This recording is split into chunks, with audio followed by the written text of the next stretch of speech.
எல்லாருக்கும் நிரந்தரமான வீடு இருக்கணும். ஒவ்வொரு வீட்டுக்கும் ஒரு மோட்டார் சைக்கிள் வாகனம் உறுதியா இருக்கணும்.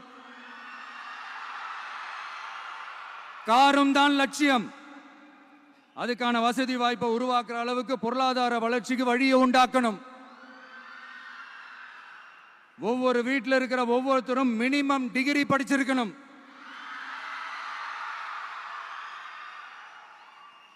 ஒவ்வொரு வீட்லையும் குறைந்தபட்சம் ஒருத்தருக்கு நிரந்தர வருமானம் கிடைக்கணும்.